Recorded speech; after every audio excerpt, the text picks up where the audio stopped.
Assalamualaikum warahmatullahi wabarakatuh.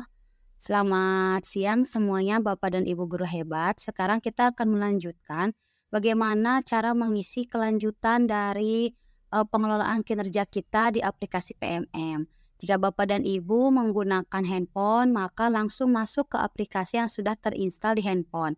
Dan apabila menggunakan laptop, maka Bapak Ibu bisa mengetik terlebih dahulu PMM Merdeka Belajar Kemdikbud, kemudian klik Merdeka Mengajar. Nah, maka Bapak Ibu karena kebetulan saya sudah masuk, sekarang kita lanjut ke langkah selanjutnya, yaitu seperti biasa kita masuk ke pengelolaan kinerja. Kita masuk ke pengelolaan kinerja.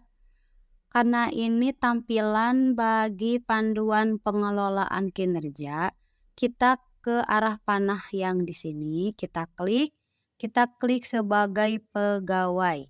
Nah, setelah kita mengklik sebagai pegawai, maka kita di sini sudah melihat langkah observasi kinerja kita ini sudah 50%.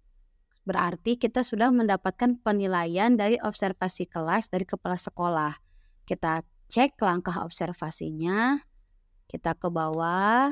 Nah, di sini isi dokumen persiapan sudah bertanda hijau, checklist hijau, rinciannya juga sudah checklist hijau. Sekarang kita akan mengisi dokumen tindak lanjut. Kita klik lanjutkan. Nah, ini adalah hasil dari kepala sekolah. Bisa Bapak Ibu baca juga terlebih dahulu, kemudian kita klik lanjut. Nah, di dokumen tindak lanjut ini, Bapak Ibu akan mengisi yang pertama adalah lakukan refleksi berdasarkan penilaian observasi dari atasan, kemudian diskusi dengan atasan, dan lakukan upaya tindak lanjut untuk membantu Anda meningkatkan kinerja. Sekarang, yang pertama, apa tantangan yang Anda hadapi untuk melakukan praktik kinerja yang direncanakan selama observasi kelas? Ini lebih ke refleksi ya Bapak Ibu. Di sini bisa berupa seperti tantangan, di sini juga enak Bapak Ibu sudah jelaskan. Jadi ini adalah real saat Bapak Ibu melakukan observasi. Apa kesulitannya dan apa tantangan yang Bapak Ibu hadapi? Misal di sini ada saya kesulitan karena banyak murid yang menuntut bikin kelompok sendiri gitu. Nah, di sini Bapak Ibu bisa menuliskan kesulitan yang Anda hadapi atau aspek praktik yang ingin Anda tingkatkan dan perubahan praktik agar lebih berdampak pada pembelajaran. Jelaskan aspek tersebut setidaknya perilaku atau kejadian yang menggambarkan tantangan. Misal, saat pembelajaran terdapat salah satu kelompok yang tidak fokus dikarenakan apa, misalkan gitu ya Bapak dan Ibu.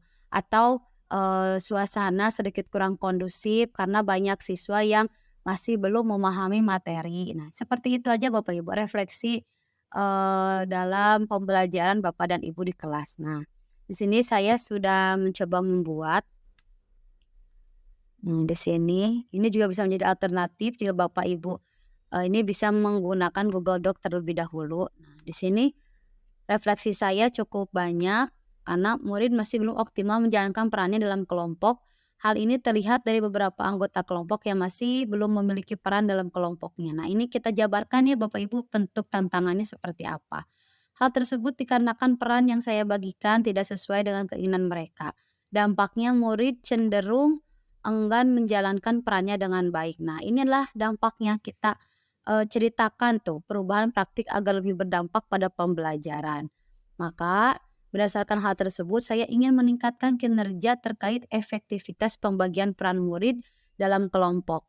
Kedepannya saya akan menerapkan kesepakatan kelas. Nah, ini juga perubahan praktik ya Bapak Ibu harus dijabarkan kira-kira kedepannya itu setelah ada tantangan, tantangannya itu disebabkan oleh apa, kemudian apa sih yang harus Bapak Ibu lakukan. Nah itu, di sini saya buat ke depannya saya akan menerapkan kesepakatan kelas terkait peran murid dalam kelompok ini.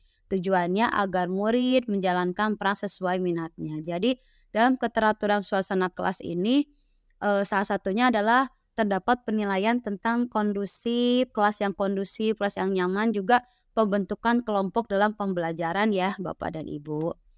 Nah, setelah itu kita lanjut ke pilihan belajar nih. Sudah kita refleksi, kemudian apa sih hal yang harus kita lakukan untuk meningkatkan kualitas kita agar refleksi kita itu atau tindak lanjut kita itu tercapai ya Bapak Ibu. Yang pertama, apa tujuan tindak lanjut yang ingin Anda lakukan untuk meningkatkan kualitas praktik pembelajaran Anda?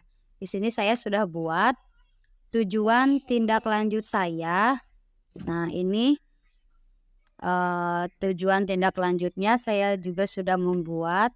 Ini sebenarnya boleh singkat, padat, dan jelas sesuai tujuan tindak lanjut yang ingin Bapak Ibu buat agar praktik pembelajaran Bapak dan Ibu semakin meningkat. Misalkan di sini saya mengembangkan strategi untuk membangun dan memelihara lingkungan belajar yang positif, meningkatkan kemampuan saya dalam menangani perilaku siswa dan membuat aturan kelas dengan konsisten, juga menerapkan sistem penghargaan dan hukuman. Atau Bapak Ibu juga bisa misalkan dengan menggunakan model pembelajaran yang lebih relevan dan yang lebih update terhadap perkembangan zaman. Itu juga bisa ya Bapak Ibu. Pokoknya sesuai real time-nya Bapak Ibu saat observasi di kelas.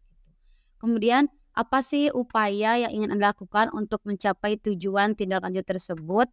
Di sini saya membuat upayanya adalah salah satunya yaitu berdiskusi dengan kepala sekolah terkait manajemen kelas sehingga dapat meningkatkan pola suasana kelas yang kondusif dan teratur. Nah, itu kemudian juga bisa ditambahkan misalkan juga dengan mengikuti pelatihan yang berkaitan dengan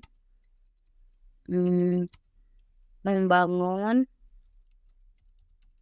suasana kelas yang positif dan kondusif. Nah, itu juga bisa ya Bapak Ibu. Kapan Anda akan melakukan aksi tindak lanjut? Bapak Ibu harus ingat bahwa tindak lanjut itu ada di periode bulan Mei 2024. Apa dukungan yang Anda butuhkan? Nah, ini bisa dipilih apakah sumber daya untuk melakukan kegiatan, apakah penyediaan atau pembelian alat. Kalau di sini saya memilih memperoleh mentoring dari KS, guru penggerak, guru atau pemateri eksternal atau manajemen. Juga bisa juga izin mengikuti pelatihan di luar satuan pendidikan atau penyediaan atau akses ke sumber belajar melalui satuan pendidikan. Nah, boleh Bapak Ibu pilih salah satu. Kemudian di sini pilihan belajar dari platform Merdeka Mengajar. Di sini saya pilih salah satu aja Bapak Ibu ya. Karena di sini ada pilih minimal satu tujuan tindak lanjut. Di sini saya pilih yang pertama, pengelolaan kelas untuk mencapai pembelajaran yang berpusat pada peserta didik. Apa modulnya? Di sini saya ingin memilih persiapan pembelajaran berdiferensiasi atau bisa Bapak Ibu pilih nih, di sini juga bisa pilih salah satu mau tentang apa yang Bapak Ibu butuhkan. Nah, ingat Bapak Ibu, di sini dari PMM hanya untuk sampai pembelajaran, tidak sampai membuat aksi nyata. Jadi jangan khawatir, pilih salah satu saja karena tidak akan berdampak signifikan gitu. Maksudnya tidak sampai misalkan barangkali Bapak Ibu yang belum atau tidak sampai buat aksi itu juga tidak apa-apa gitu maksudnya. Kapan Anda akan mempelajari pilihan belajar dari PMM ini? Kita ambil bulan Mei karena sebagai salah satu tindak lanjut kita. Lalu apa saja dukungannya tadi, yaitu penyediaan atau akses ke sumber belajar melalui satuan pendidikan. Baik, itu ya Bapak Ibu, boleh dicek terlebih dahulu. Nah, kalau sudah bisa langsung Bapak Ibu kumpulkan atau simpan draft. Simpan draft terlebih dahulu juga boleh. Kalau belum yakin, kalau sudah yakin bisa langsung kumpulkan agar bisa langsung dinilai dan diobserv atau direview oleh kepala sekolah Bapak dan Ibu. Baik, itu saja. Terima kasih atas perhatiannya. Semoga bisa menjadi ilmu yang bermanfaat dan dapat memudahkan aktivitas Bapak Ibu dalam menyelesaikan pengelolaan kinerja di aplikasi PMM ini. Sekian dari saya.